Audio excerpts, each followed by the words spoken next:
Good evening, everybody. On behalf of Ohana Software, I'd like to welcome you to tonight's webinar. We're going to be talking about newspapers tonight with Thomas J. Kemp from Genealogy Bank, and we're grateful to have him join us. We do have a few housekeeping things to take care of at the beginning, so I would like to go through that at this particular time.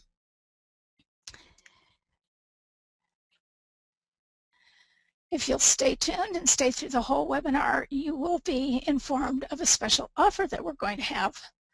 So now it's time to turn the microphone and the screen to Tom. Hi, can everyone hear me? Thank you, Sina. Sina and I were talking earlier. It's just a marvel that she's in one end of the country and I'm in the other, and all of you listening are spread probably in between. Do take the time. If you have a question, type it in there. Sina will ask. Let's make this effective for you as well as for me.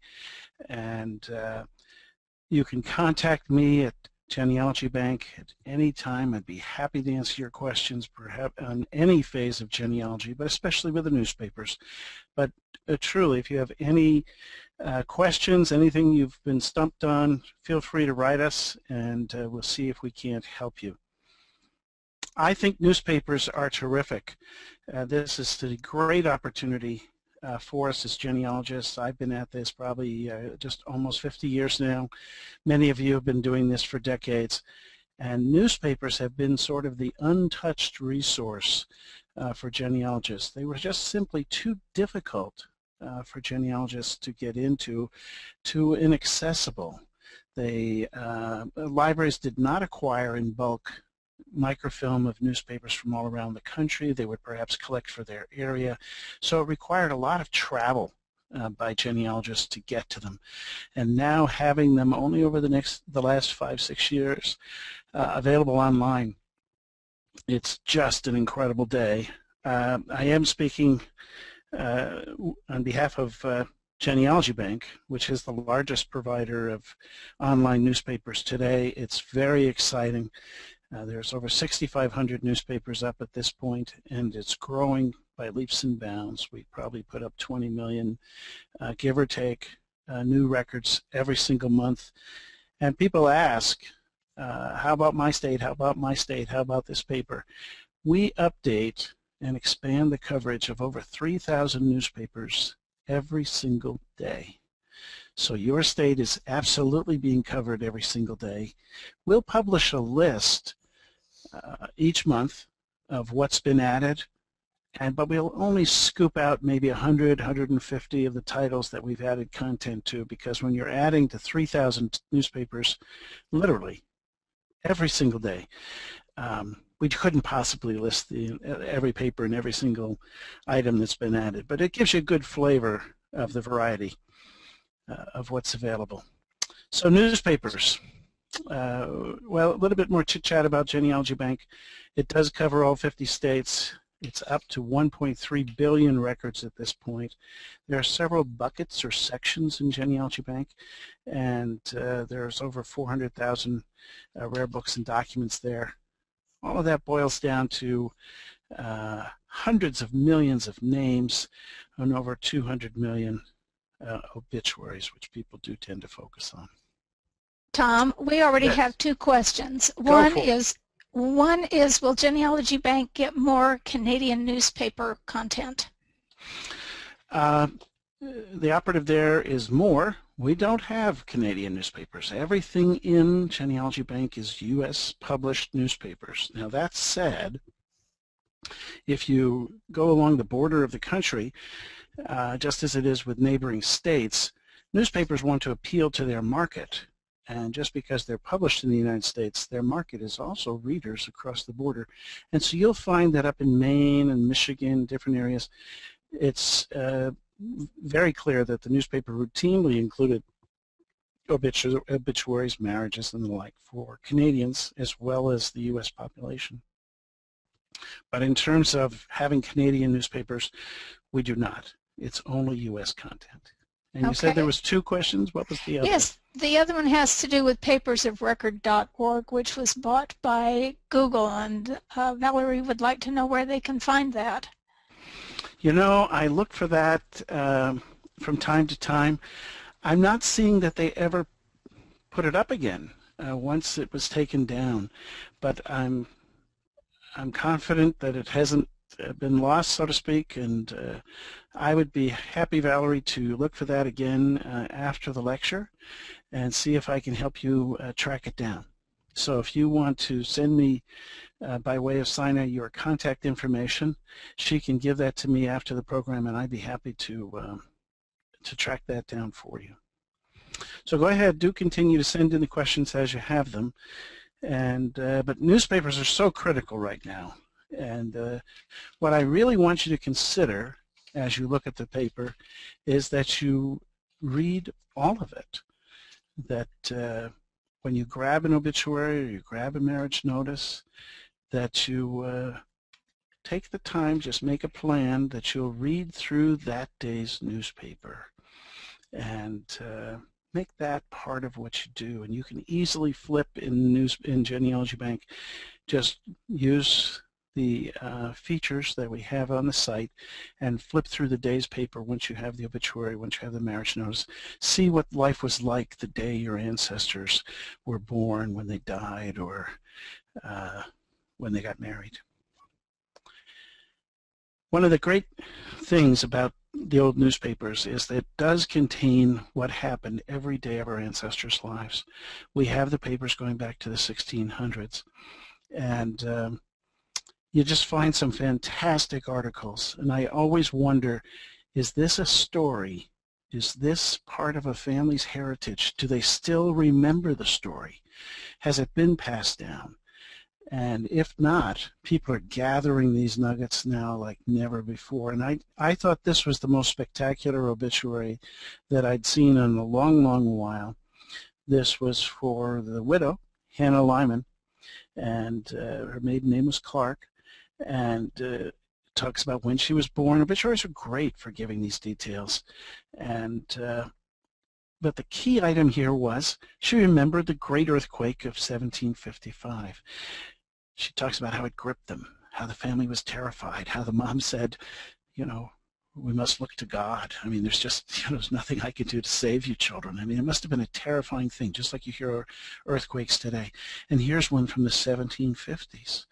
I just think that is terrific. And if a family were to have that, that's just a little touch with their family.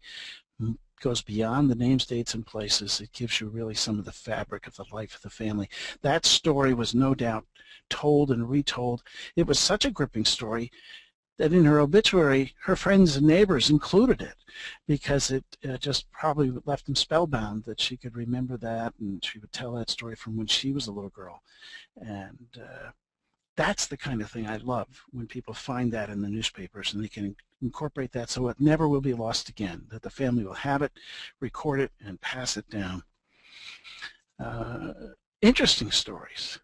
This is an article from 1922 from a Kentucky newspaper talking about an event in Texas where 2 sisters, twins, one had married a Union soldier, one had married a Confederate, and they feuded all their lives, and here they buried the hatchet finally in 1922, long after the Civil War, and they had lived together all that time. So that must have been an interesting household and an interesting dynamic. But to have that story, who knows how the memory of that feud was passed down, or even if it was, but here was something to pass down. And you get families that get to be grumpy, and different sides don't talk to each other.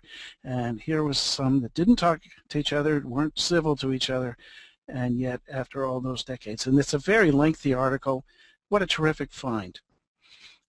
You can find some other, incredible stories. Here's one about Henry Hubbard, who was so aggrieved in 1831 that his leaf had been stolen that he took out a notice in the Stamford, Connecticut newspaper wanting somebody to return his leaf or action would be taken. I mean, that's got to be news of the weird in my book, but you never know. And here's, so it'd be interesting to investigate that. What's so compelling about a leaf from his garden? I don't know. But there's other stories you can get. Here's an article about a family, and it's highlighted because these multi-generations were related to a Mayflower passenger, in this case Peregrine White. And this article appeared when those two little kids they were holding were just born. And if you track them down further in Genealogy Bank, you can find their obituaries decades later. And so it's interesting as you track the family over the generations, you get their baby pictures, their parents, grandparents, grandmother, I guess that is, and see the relationship. And it's interesting to see as you weave together the generations of the family.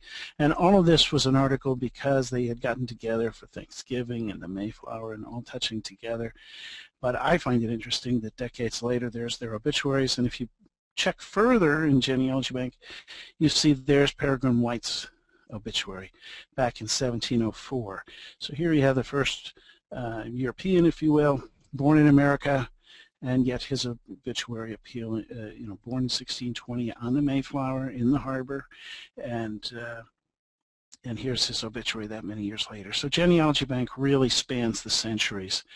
And as you start to get acquainted with the papers, as you dig into it, you realize you are going to have to start to become accustomed to the way newspapers appeared, to the syntax of the day, to the fonts and the styles, the spelling.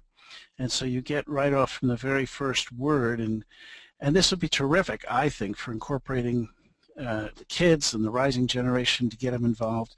Have them be detectives here. You're only going to get their attention for just so long, I'll grant you, but they might do it for just one obituary or something. And some might be captivated. We might have a new crop of genealogy growing. But you see here the first word, Marshfield. And if you're just new at this, that might take a little leap to figure that out. But the preceding S is rendered as a character that looks more like an F in the old days. July 22nd, Captain Peregrine White of this town, which likely refers to Boston where the newspaper was published, but it could be Marshfield, so you'd have to investigate that. Aged 83 and 8 months, that's handy for the genealogist, but of course we know when he was born, and died the 10th instant. And in this case, this is older language, no longer the way they refer to it, but the 20th instant would refer to the most recent occurrence of the 20th. And since this was a newsletter published on a weekly basis, and so they gave it a rolling date of July 24th to the 31st, we'd know that was July 20th. He was vigorous, and it described him and went on and on. And mindful of religion in those days, it said, although he was in the former part of his life extravagant, no, we can't have that, yet was much reformed in his last years, again with that S and looking more like an F, and died hopefully. And so in a religious sense, hopeful of the eternities, etc. So good for him. And so here you have a family, and if you have that Mayflower connection, for example, in this case, bang, you get Peregrine. Oh, you get these distant cousins and those grandchildren, the parents, you get multi-generations, bang, bang, bang, and all of this is easy to pull out of Genealogy Bank and from newspapers. That's why newspapers are so compelling in my book for the genealogists today. You're really going to fill in the details. And let's just see how that works. There's an example here in Greenburgh, Westchester County, New York, James and M Ayres, and they're listed in the census.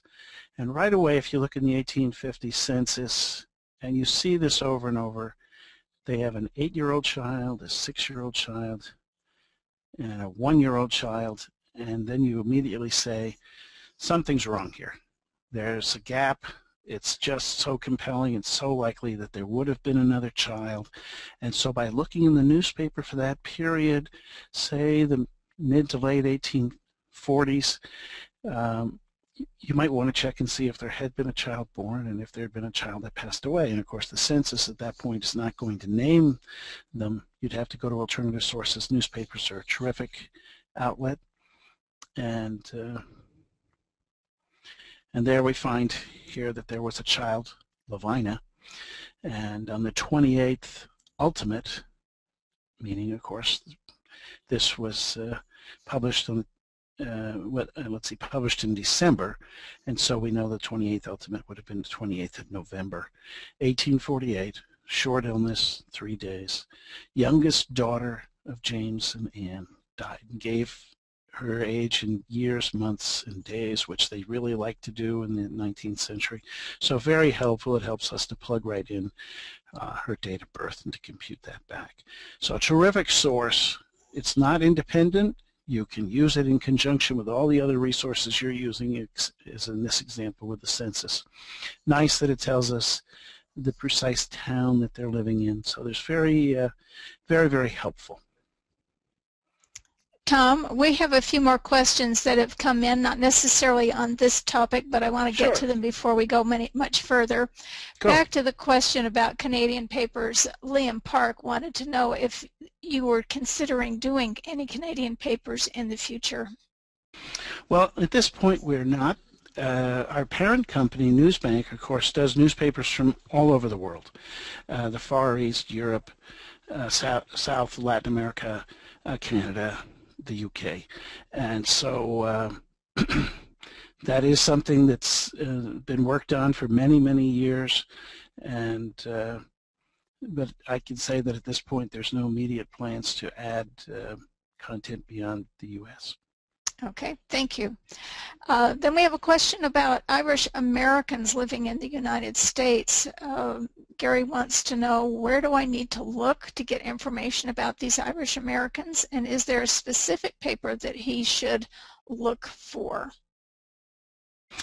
Yes, Gary, you'll find that there are quite a few Irish Americans among us. My family comes from Ireland as well, on multiple counties. And the wonderful thing about Genealogy Bank is you could zero in on specific newspapers, or you can search all of Genealogy Bank, and you search with your surname. And I'm going to show you multiple examples here, particularly Irish focused, that'll show you that the newspapers pick up where in Ireland a person is from. And that is very difficult to come by, because so often it will simply say born Ireland. But if you get an Irish American newspaper, of which we have a good dozen plus, Shamrock in New York, Irish Nation, Irish World, etc., and they're published in multiple cities, not just New York. There's some from out west, and so all across the country. And Irish Americans, just like the Jewish papers or the German papers, people who are interested in that in the homeland, or they were interested in a newspaper that spoke their language, so to speak, they would subscribe to those papers even though they were from other states and other areas. And so this would be a good thing to focus in on. I'm going to show you a little section a little later with Irish passenger lists that a newspaper from New York City called the Irish Nation routinely published Irish marriages, Irish deaths, Irish passenger lists. They literally captured every person that got off the ship, asked them if they were Irish, and they included the person's name, age, where in Ireland they came from, and where in the U.S. they were going. That information is not in the passenger lists. So I think it's terrific that here's a source. How in the world they would get 7, 10, 18 ships a day and find them and find the Irish passengers on those ships, interview them, and get that information is beyond me. But they also did the same thing for births, not for births, but for marriages and deaths in Ireland. and you'll see pages that are like dense telephone books, column after column of deaths in Ireland. And because they're so difficult to read, as you would just go down the page and try to read it, the nice thing is with Genealogy Bank, it's all indexed. And so you pull in the name, or you can pull in the town. You've got to be careful there. Is it the actual town, like Corradownin in my family's case, or is it the name of the county, Fermanagh or Cavan or Limerick or whatever it happens to be? And so you could zero in using multiple searches, but it's there.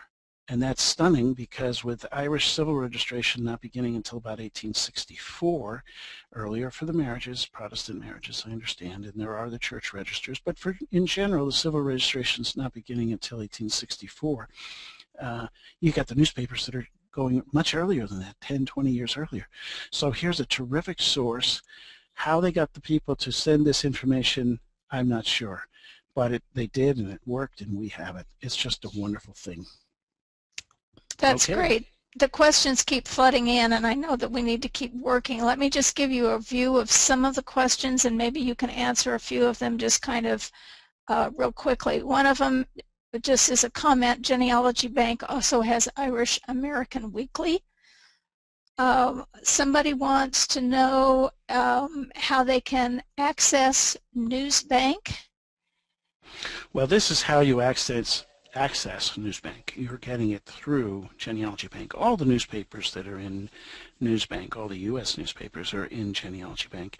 And the rest, if what they're really saying is how do I get those international papers, they'll need to visit they'll need to get the library in their area and see if they're participating with Newsbank or our division called Redex to get those international papers. Okay, so they're going to come through the library then. In their area, yes. Okay. Mm-hmm. Can anybody suggest a newspaper that they would like Genealogy Bank to work on getting?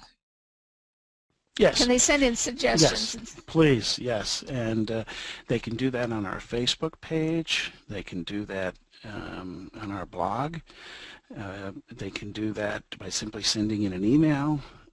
And on every page in Genealogy Bank, you'll see a screen there, a feature on the page. If you look, send in feedback and that sort of thing. Ping it and send it in, or you can send it to me. Squeaky wheels do get the grease, but let's just say you sent in a terrific suggestion and everybody agreed and said, wow, we ought to get the XYZ newspaper. That process can take years. And there are 6,500 newspapers live on our site today. There's at least 6,000 newspapers in production to be added. And you do see literally every month more titles have been added that are new. And so these things take time. Once we've decided to get a paper, we have to track down the issues, who's got them. You may say, I know where they are, they're over here. And so we contact the people over there, and sure enough, they've got a lot of them, but they don't have all of them.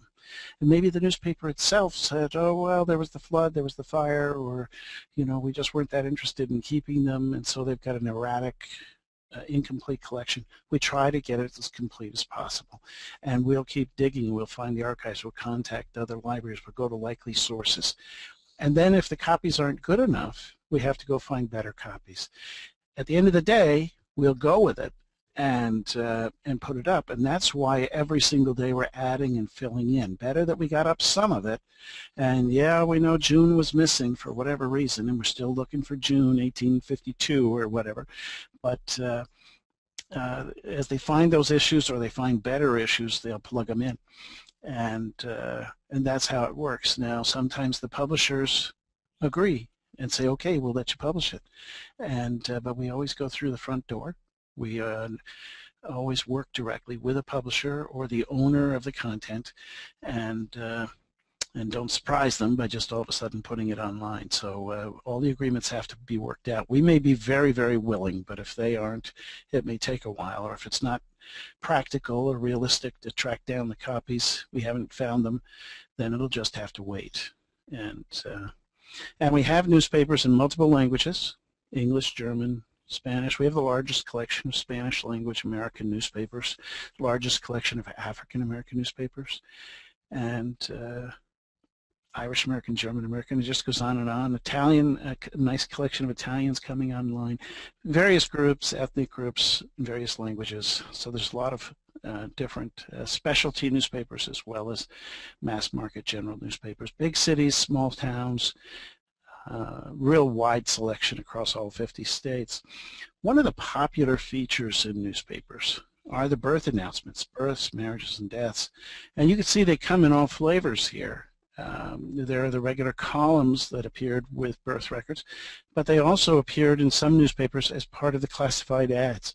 So you'll want to be flexible in how you attack a newspaper, and that's why you want to use the index to dig in and get the information. I think somebody, go ahead, Sina. We've had a few comments. We've still got lots of questions coming in, but we have had a few comments that people would like us to get back on track, so maybe we need to put the comments to the side.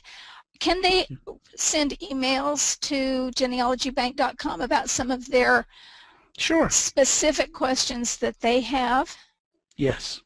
Okay. So if people are sending in questions to me that are just something that they need to know about for their family, they should send an email to what? GB support. At genealogybank.com. And what you'll do, I do encourage all the questions because they are totally appropriate, but let's forge ahead. And somebody seems to have an open mic because I can hear somebody typing there too. Okay. Yeah, I'm trying to turn it off. I guess that means it's off. Okay, so we have the birth announcements, and typical to a birth announcement, you can get a lot of detail, and they vary from paper to paper. In this 1999 article from South Dakota, it gave not only the parents but the grandparents, and a lot of the details. Terrific when you can find this sort of thing. You get some that give details based on what was happening at the time. Somebody was away with the Army. So-and-so was the former Miss Rhea Holtzberg, a teacher in the Butler City School, so they very much personalize it. It's wonderful in the local paper where they will give you the details that you just wouldn't find otherwise. You also get sort of the quick lists. Cradle rolls can be produced by churches. They're produced by the town and county clerks. And so you're going to look for the format that was consistent in the paper in your area. And once you latch on to it, keep it in mind. Also remember these things tend to appear, especially the birth listings, at certain times of the month or in certain pages. It's also as common in some newspapers not to publish birth announcements, but to publish a picture of the child when they were 1 year old, 2 years old. In this case, these kids range from 2 and 3 and 4 years old, and but it's also special, and you know the family would have clipped and saved this, passed it around copies, and so some cases you get multiple children in a picture like the middle one here. And here's an example from the Dallas Morning News where people would take it out as a classified ad, and people also would take out little happy birthday announcements that they'd put in the paper as ads. Newspapers were able to make that popular as well. And so people have a lot of fun with it, so you can find these. I do not want you to overlook classified ads. Marriages, engagements, all things wedding. These people love to celebrate these and get the announcements out there, and they did. And these were picked up by other newspapers as the word got around. Everybody wanted to celebrate the good news. And you'd get the names of the bride and groom, location of the church, potential date of the wedding, where the couple planned to live, who are the parents, biographical information, members of the wedding party, hopefully even pictures. It just depends on the time and the era. And these could range from etchings or actual photographs. Another interesting thing is newspapers would report on marriages, births, and deaths far away from their market. because the editor wanted to sell those papers, and he wanted to reach out. Now here you have one in Brattleboro, Vermont, and you can picture that they're looking to reach over to New Hampshire, down to Massachusetts, over to New York, and that's just what you see in this first set of 3 marriages here. The first one was a marriage at Hinsdale, New Hampshire. And it tells you in the 17th instant, again referring back, so that would have been the 17th of June in 1834, who did it, who was getting married. And so here you have this Edwin G. Ripley of Hartford. Notice the spelling of Connecticut, C-O-N period. So if you've ever set type, which I used to do as a kid, you know you could run out of letters, and they could just as easily have used an upside down U or something to make the Connecticut, so it would visually appeal to the reader, but in this case they just shortened it, and you do find that a lot, and so they're very flexible in how they abbreviated things. And he was from Connecticut, she was from Hinsdale, but the marriage announcement was appearing in a Brattleboro, Vermont newspaper. So the wise editor knows that by including information from farther afield, so if people say they were married in New Hampshire, I know they were married in New Hampshire, I only want a New Hampshire newspaper, you're going to miss this wedding announcement. And so you've got to be flexible. Same with the next one, Shutesbury, down in Massachusetts, where the Deacon Oliver Dutton, let's see, I guess he was from Ludlow, which would have been Vermont, but there's Ludlows, like there are so many New England towns in multiple states. He was age 73 to Phoebe Power of Shutesbury, who was 70, on the day of marriage. So that's pretty cool. She got married on her birthday. And so little clues if we read it carefully. And then you want to double check to make sure that's really what was intended by that. But it sure sounds like it to me. And the last one, Albany, is New York. Joel Munsell, printer, and to Miss Bigelow. No idea where she's from. Perhaps she's from Vermont, but he's definitely from Albany, which is New York. And so you are getting marriages and events from farther out. No indication directly that there was anybody there perhaps except the Deacon Oliver, who's from Ludlow, which is probably just up the road from Brattleboro. Then you have the Eastern Argus, a Maine newspaper, Portland, 1828, page 3, and you get multiple marriages here. So you see this editor is pulling in from all over the state of Maine.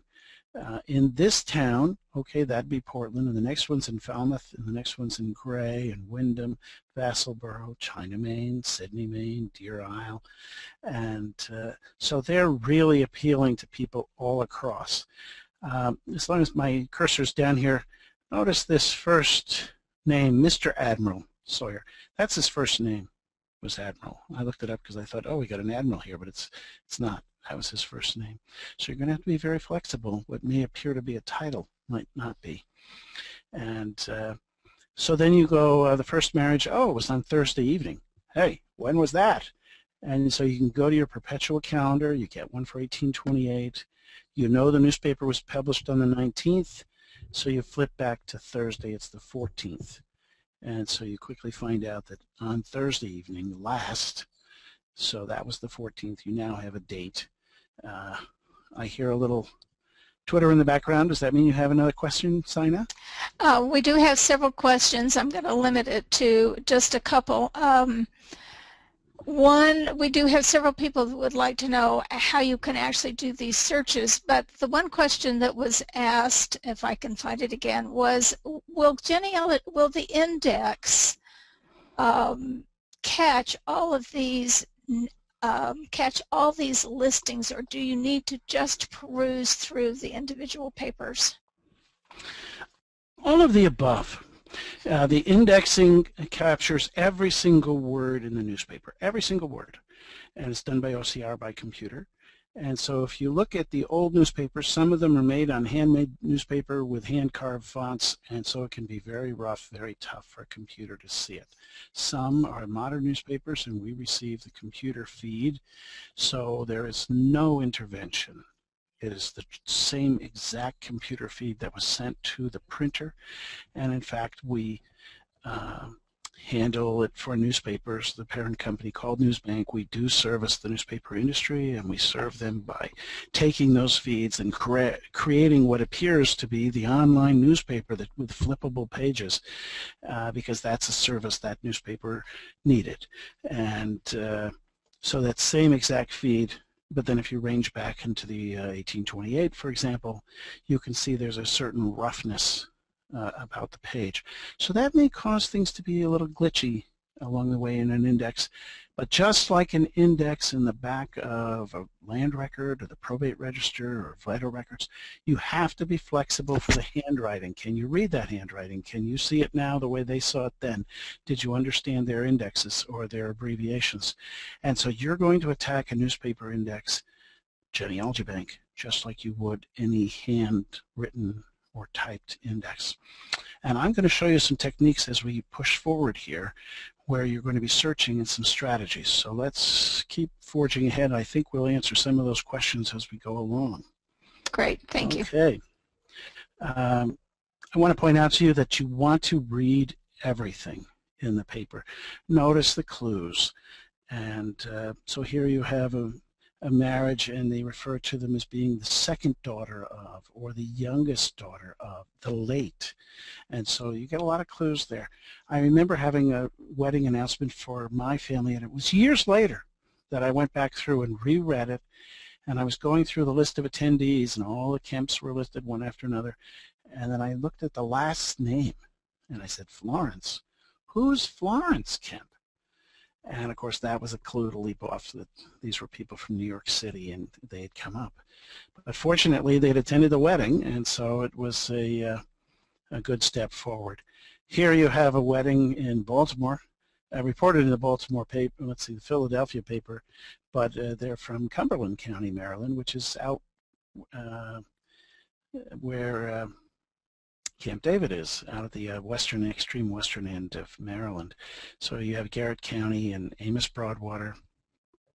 And if you notice, he was at the ripe old age of 91, and his bride was 55.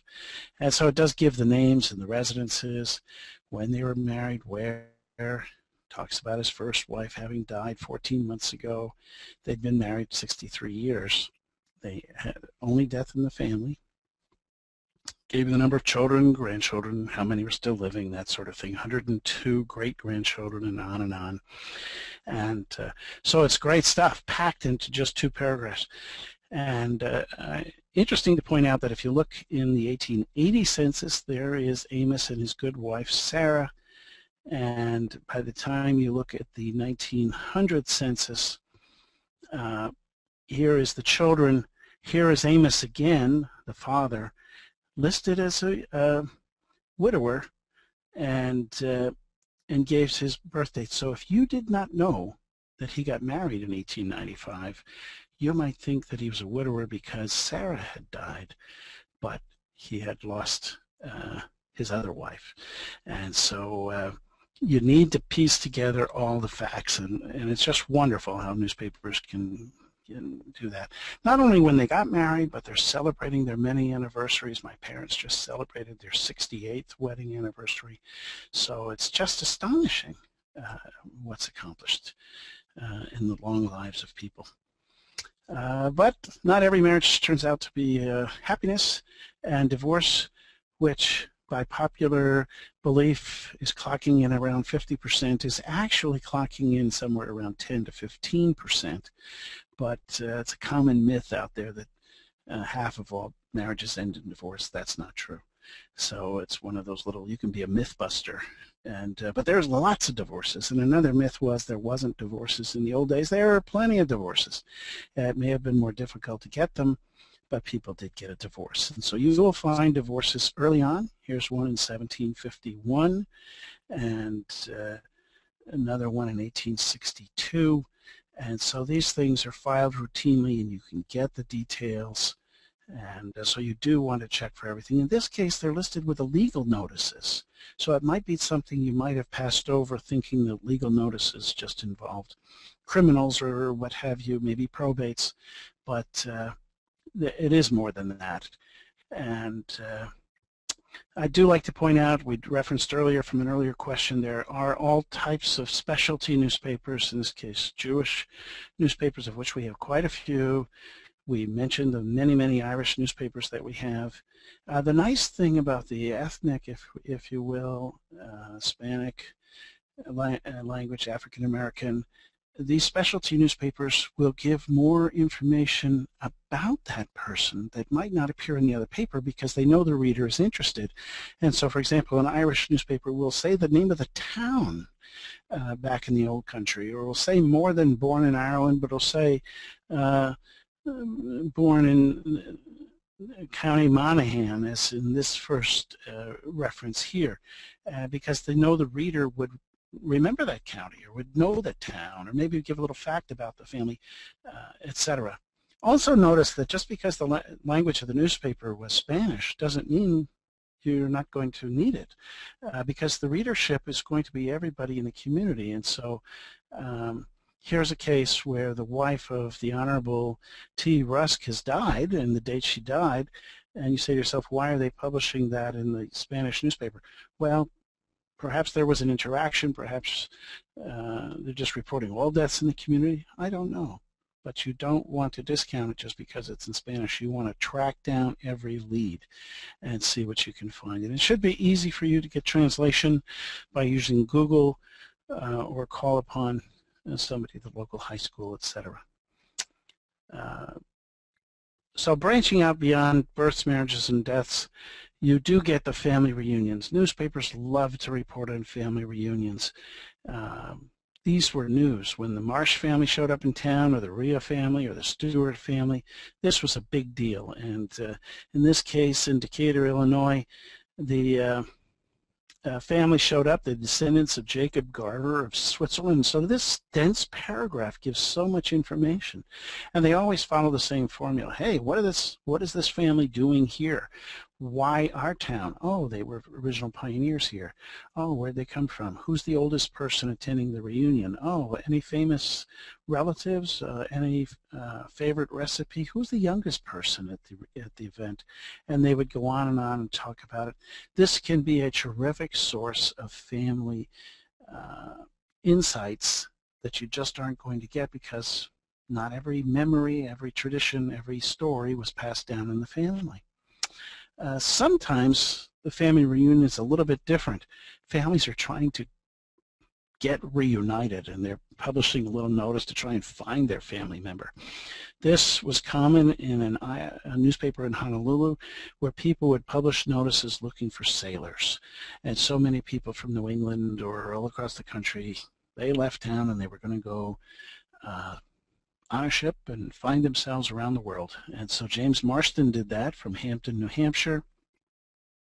The family published this notice. He had left home when he was about 25 back in 1853. He'd now be 50 or 60 years old. He was on the following ships, probably based on letters or things the family had heard. He left from New Bedford. He was with the following named people. Hey, if you can get a hold of us, please write to, and it's typically to a minister, to a mother, to a sister, and no doubt the family was just trying to be back in touch. Sometimes it was the sailor trying to get back in touch with the family. This was a gripping story in my book. This person was born in Albany. He lost contact with his family back in 1841. He listed, here's what I know about my dad, my mom. They were French background. They lived here in Albany, maybe French-Canadian, I don't know, but gives the details on the mother and the father. Mother's from Nova Scotia. Can anybody help me find them? That's just gripping. You just really want to drop everything and help. But this is how they did it back in the early 1800s, in this case 1879. So what a showstopper that would be if you found a note by a relative saying, hey, I've really lost touch with the family. Can somebody help me find them? And it was typical, again, reference to the Irish Americans, typical in an Irish newspaper where they would publish, hey, I'm looking for so-and-so that came from Ireland, and you'd get the details all the time. Again, because it is an Irish newspaper, they would give the details. He left from Carrickkallen, I guess, in Ireland in 1891. Last heard from 5 years ago. Worked in a streetcar in New York. Mother's maiden name, sister's names, brothers. And by the way, the person publishing the ad in the New York City newspaper was living in Butte, Montana. So you could see that an Irish newspaper circulated way beyond, say, the local paper. So it's not like a paper that was focused just on a market within, say 100 miles, 50 miles. This newspaper really aimed at an Irish American audience all over the country and beyond. Here's one where the person supposedly went to Texas and gave the details. Another one was looking for a family that was up in Canada. So you could see how this stretched, and there was only so many Irish newspapers, people would subscribe to them to be in touch and to get back in touch. Very poignant, very gripping. And here was an article published by a family looking for their grandmother that started walking when she was 65 and now they'd lost track. No, that's not, but I threw that in just for fun. And I love this picture. Other ads might be a little sterner stuff. You had an apprentice, he ran away, and bang, I want for 3 cents, I want him back, and oh, by the way, he's a no good, and you're cautioned never to trust this person again. I mean, really gripping, harsh kind of things, which is why indentured servants have such a poor estimation in the public imagination. But this was the standard way you got training. This was like the trade school of the day, and hopefully worked out successfully for most of the people involved. You also get the runaway slave kind of ads, much more gripping, poignant.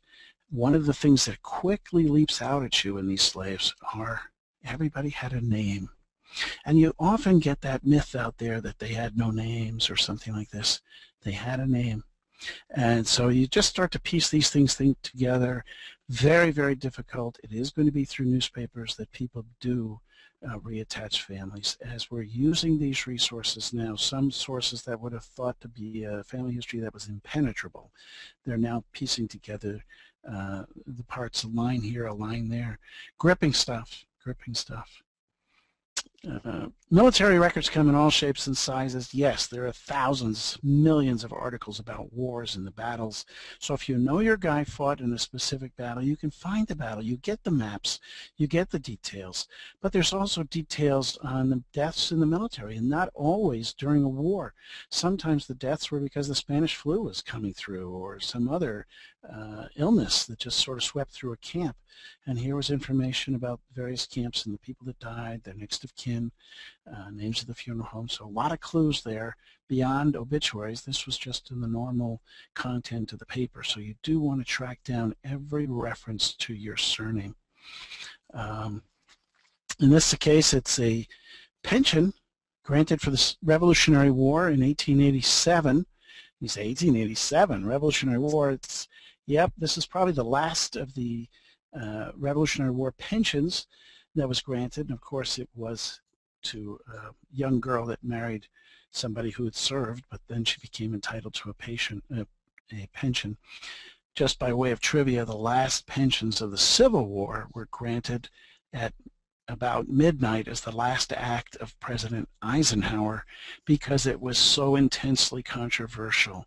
You know how the presidents sign those bills at midnight just before they leave office because they don't want to face the controversy, and he gave pensions to the widows of Confederate veterans, and there were people who were adamant, we're not going to give those people a dime, you know, that kind of thing.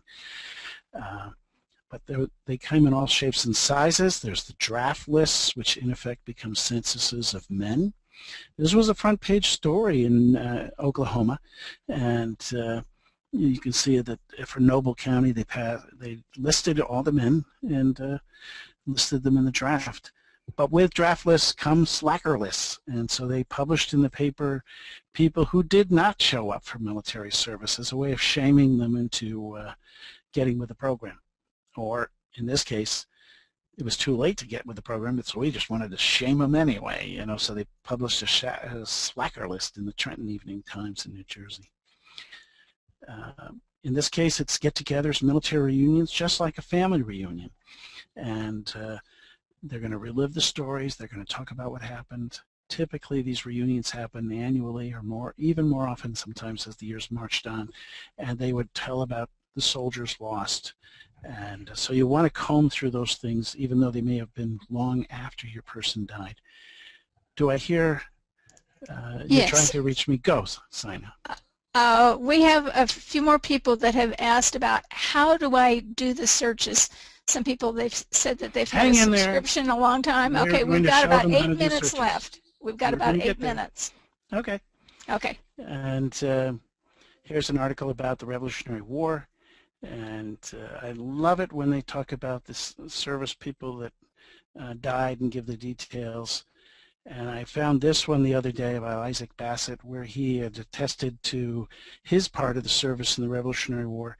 And one of the things he talked about was when General Putnam ordered them not to fire till we have it sort of as a common reference, don't fire till you see the whites of their eyes, but it was rendered then until you could see the color of their eyes, and to make sure you hit them, you know, this kind of thing. So great stuff. That would be a gripping nugget to find for your family. Passenger lists we spoke about, but these appear in the paper, and when they appear in an Irish paper, as this one did, it again is going to tell you where in Ireland they came from. That's the Shamrock, the New York City Irish paper, an 1816 paper. So this is prior to federal passenger lists, so keep an eye on that. There are more passenger lists in newspapers than they're just not available in the federal system because these were done by the local newspapers and they're separate. So you can get a lot of information that just aren't in the conventional place you'll find a passenger list. Photographs, biographies, plenty of great things. I'm going to push through it because I know you want to get to the search tips.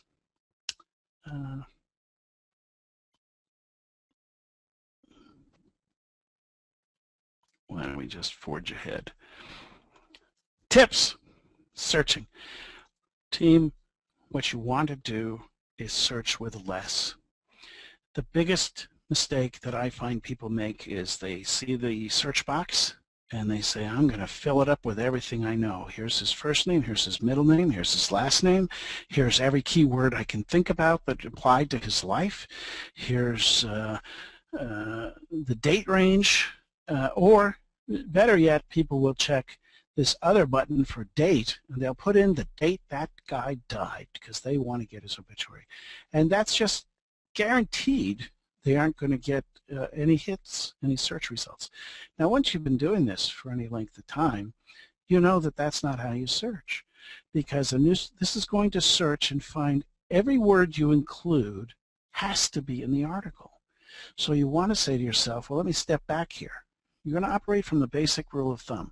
I know the article's there, so why am I not finding it? Okay. So put in less. I love to search with just a surname. Now, if it's Smith, Jones, Miller, Brown, that's not how you want to do it.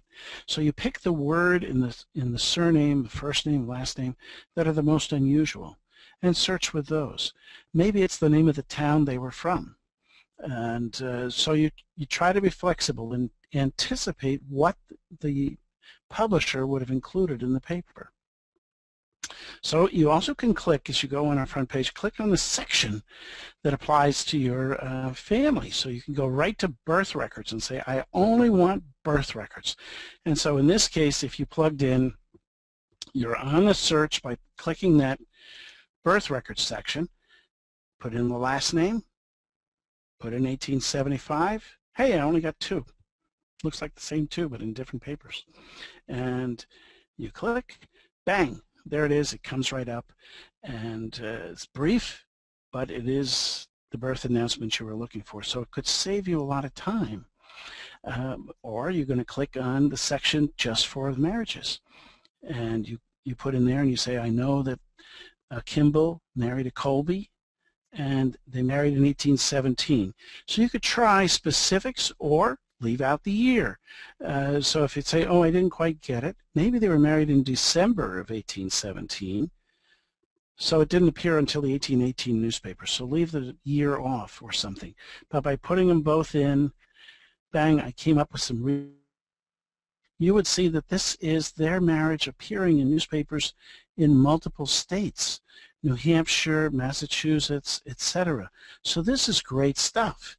And but if I had limited it to just a specific newspaper or a specific state, I might have missed it. Same for, you can click in on just obituaries. And so in this case, Ebenezer Hughes. And I'm not sure when he died, but he disappeared from the census in those 10 years. So I do this, and bang, up comes his obituary, and Ebenezer Hughes died. And notice you get the little snippet of the newspaper. This is something you can actually search and not even be a member of Genealogy Bank. You'll get this much of the text, so you get a quick peek. And ditto, you can come in and search just passenger lists. And in this case, again, an Irish example. That's so small, I'm not sure I can read it at this point, but his last name is Stone. He came from Kilkenny, Ireland. We think he came in about that time period. So let's search the passenger list. And there he is, David Stone, right there in the middle from Kilkenny, and he was heading to Peoria, Illinois. I mean, that just, if you're an Irish-American researcher, that just blows you away at that point because you just don't expect to find it. Came on the steamer Catalonia, February. That's going to be the 15th, I expect. But you'd look it up in the newspaper, you'd see it in context. And that's just one ship that day, and the page is full of them. There's probably 20, 30 ships a day listed on just that one page, and the next page will have 30 more. And just an incredible newspaper to find this all in. So you want to try this, just the surname, add the first name, add the year, try an abbreviation. Is it William? Did they call him William W.M.? Did they call him Bill? Did they just call him Mr. Johnson? Did they just call him Johnson? And so you have to play with it. You have to be flexible, because here's an example where that day they decided to call all the Williams W.M. So if you put in saying, I know his name was William Byrne, it was definitely William Byrne, and I'm insisting on putting that in the index, you're not going to get him. And so you need to be flexible. And that, to me, is the biggest stumbling block of the newbie trying it out. So be flexible. Another practical tip I want to give you is pick a name that's the unusual one in the person's name. If his first name is Durwood, that doesn't come up a lot. And so if you searched on a first name Durwood, then you're getting all the Durwoods, and you could qualify it. And you say, well, gee, when I put in his last name in Durwood, I didn't find him. So let me try just on Durwood. Maybe I'm going to give it a date range. Let me see. Maybe I'm searching in a specific newspaper. And you see how that works for you. But you've got 1.3 billion articles, and you're trying to coax it. The obvious search didn't work. So you're going to have to use some backup and flexible searches to see why the computer couldn't read it. And remember that when you do read these things, the computer can have a tough time. You can read this easily. So newspaper editors had no problem leaving letters out, misspelling words, using alternate characters and fonts, letters, pieces of type. As I said earlier, I used to set type, and you just know what letters you can flip around and how you can turn them upside down, or what you can just plain leave out. Or maybe they wanted the columns on the page to look more elegant, and they added extra leading, and so they've, stretched out that sentence. Well, all of a sudden the computer thinks those are separate words, and they no longer see it as a whole word. But you can see it, and you can see it carefully. But think of that poor computer that can't. We're training our computer to do that, just as we trained it to do the colonial period S that looked like an F, or little characters like that. And you get newspapers where the characters have an old-fashioned font, and so we train the computer to see the various fonts, and we know all the fonts that have existed in newspapers over the centuries. And so we work with it. We just never had this level of access before, and we want to make sure you do sign up and join with us in this great work at Genealogy Bank, because we have lots more to do, and there's a great offer. Go ahead and let's sing out with more questions, but we've used our time But I can stay as long as you like and continue to answer questions for you right now. And I will flip over right now to my computer. Hold on, I will try to do that. Can you use wildcards? Yes, Boolean operators are there, and so feel free to use them, and that works out handy. But just remember, what you ask is what you get, and so be careful what you ask for. Okay. For those of you who would like a special offer to join Genealogy Bank, you can go to this web address and it will take you there. It's simple. It's genealogybank.com, and then you add the 1301OH. You can also go to our website, and when you go to Community and you click on Links, and I will show you how to do that right here. You go to Community, you click on Links, and when you get to this page, scroll down to Genealogy Bank, and there's your Genealogy Bank special offer. We have some people that are saying thank you. We've taken care of the wildcards. Hopefully, we've had a lot of people sharing remarkable experiences of things that they have found on Genealogy Bank. People whose parents died young and they found all sorts of information through the newspapers. Can they use the images from Genealogy Bank, or can they download the articles and then use them elsewhere, like on a blog? It would be their personal thing. Can they share either the images or the articles that way? What you need to do, and the answer is generally yes, but with a huge caution. We provide the service, but as I said very early on, we do it in strict cooperation with the publisher. Some have granted carte blanche in terms of your being able to copy and use it. Others have not. And so you need to ask us. If it is simply for your own personal use, you're going to tuck it into your copy of your software, Roots Magic, Legacy, PAF, what have you. Terrific. If you plan to put it on a blog, probably you'll get permission to do that. But let's say you were putting up on your blog every obituary that appeared in the Philadelphia Inquirer for 1880. That would be frowned on, because then it would be, in effect, replicating Genealogy Bank elsewhere. A quick email to us, bang, we can get you an answer. Just tell us why you need it, what you're going to do. But I can tell you that if the question is, can I download and save the article for me? Yes. Can I put it in my genealogy software so that when I print out the book and I give a copy to my mom and I give a copy to my sister and to my kids? Yes, yes, yes. But if the answer is I'm publishing a book and this is used as an illustration, just get permission. I don't think I've ever seen a request that wasn't granted, but you need to have asked, because we have over 6,500 newspapers and we do not own the copyright to everything for redistribution, which is what you're doing. And so you need to just ask, and we'll get you the answer very promptly. What else would you like to know? Well, some people, I haven't seen any newer questions.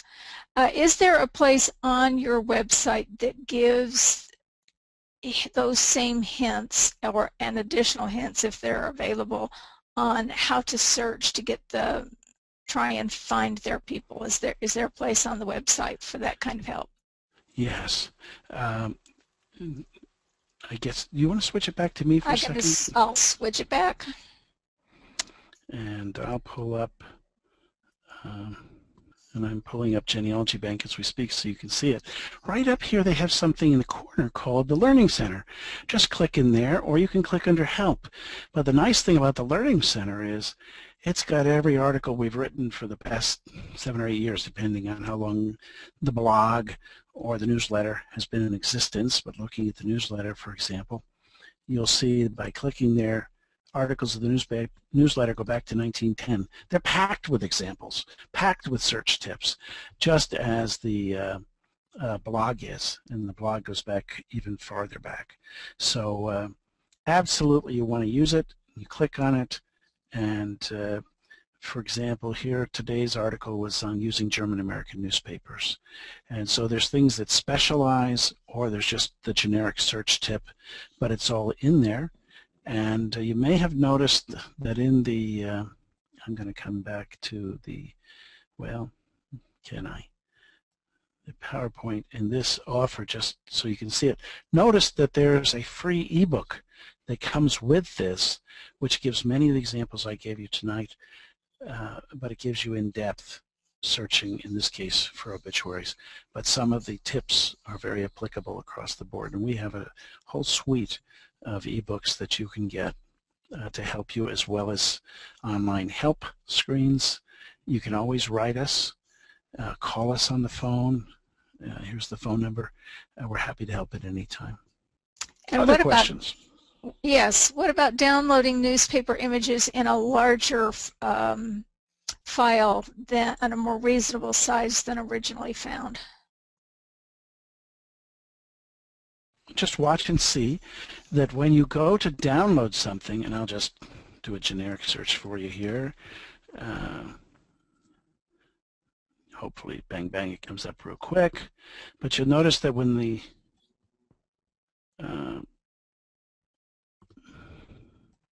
I'm of an age now where I can't do two things at once, like talk and do something, so bear with me as I click through this.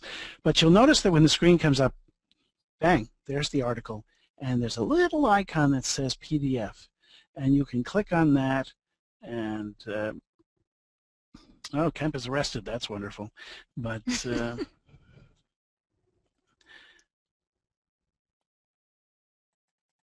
see if that isn't an interesting article. But when it comes up, and you'll see that there's a little corner there, there's an icon for PDF. There's also a way that you can cut out just the article and have that appear. So you can be as, in this case, you see how the article comes up, and it's just the article. It highlights the words that you search, in this case the word Kemp, and you can say, okay, I'll keep just the article. Now some people think, hey, that's all you have is articles. But no, there's the entire page there. You can list all the page. You can go here, and that little icon is supposed to represent the whole page. And so you can click on that, and this will magically change to the entire page. Or you could click on the PDF icon. Now that I've given competing commands, let's see which one it responds to first. And you can pull up and save as a PDF just the article. And you could say, well, gee, that's going to be a very long article. Then you can cut it and save it. I use Picasa. I find that really handy. But you can save it, you can print it, you can work with it. I have found that even with my tired eyes, the full page, in this case, of a newspaper is very viewable on an 8.5 by 11 printout. So I like to save the newspaper. And maybe if you have a real catchy, maybe this is just the best article you ever had about your family, print it off as a larger thing, frame it, hang it on the wall. That's fair use. Go for it. It's just hanging in your den, not a problem. And maybe you want to hang up a picture of the Titanic sinking, or Lincoln was shot, or events in history. That's fine, as long as you're hanging them in the den, and it's not for redistribution. But you can do some wonderful things with this. So that's how, and notice here, I'm in the PDF, so come back to the page. If you notice here in the icons, you can also go in and pull out just a part of the page and do it that way. You can cut, you can parse it, and so that you can get it, because sometimes the page might feel overwhelming, but you can just take parts of it. Again, I use Picasa, free from Google.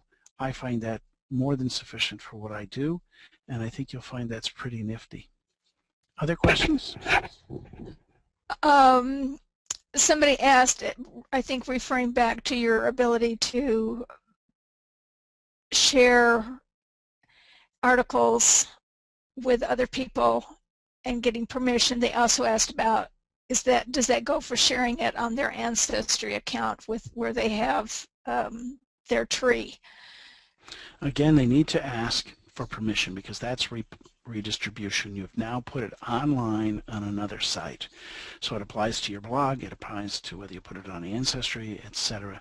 Ask for permission, and then you'll know, because there's some newspapers we can give you permission, others we can't.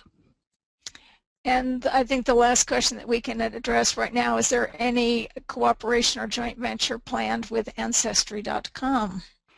They're separate companies. Maybe you can't even say. Oh, I can easily say they're separate companies, and they do their thing and we do ours. There's no, just like there is no cooperation, so to speak. There's great cordiality. I think the world of Ancestry, if I was giving other lectures, you'd see that I ask people to use the site and to go there. There's no sense of competition of any kind. And so they're not doing what we do, and vice versa. So that's we wish them well and encourage everybody to use that site. Well, I will add, just as a quick postscript, sometimes the question is asked, well, hey, if I've got Ancestry, they've got newspapers, what do I need you for? The Ancestry site has, according to their website, 1,100 newspapers and various stages of those newspapers. Some they have just the obituaries or what have you, and we have 6,500 newspapers, and 95% of our newspapers do not exist on any other site. So while Newspaper Archives, another company, or Ancestry may have newspapers, they don't have the newspapers we have, and vice versa. There's 5% of our newspapers appear elsewhere. So you wind up having to, if you want to use those newspapers, that's great, knock yourself out, but you still need to use our newspapers to get the papers that you need. And so just like so many things in life, you'll need to go to multiple sites. And we're the largest site out there, and for newspapers, and have more African American, more Hispanic newspapers, more this, more that. It's just a great day, and they have terrific sites as well. They're great services, but this is where you'll get the newspapers. Other questions? If they already have a subscription, can they get the free ebook? They can renew. They are happy to have them extend their membership and get that as well. So they get not only the bargain price, but they get the ebook as well. Very good. I think we're done for tonight. We've had people, the majority have stuck with us, even going beyond the time. We are very appreciative of their attendance. We are mostly appreciative of your coming to teach us tonight. It was a great class. It's wonderful to see all of the different kinds of newspaper articles that can help us in this wonderful quest of family history. So we appreciate your coming. For those of you who asked questions that we couldn't get to, I'm very sorry about that, and I do hope that because they were more individualized questions, I hope that when you contact Genealogy Bank by email or by phone call, that they will be able to answer those specific questions for you. Thank you for joining. Let me just quickly add, if you'll go to Facebook right now to our Genealogy Bank page and fire your question, I'll get you an answer tonight. Terrific. Even better. So thank you so much, and unless there's anything else you need to say, Tom? All set, and thank you very much. Thank you. We will call it a good night. Thank you, everybody, for joining us.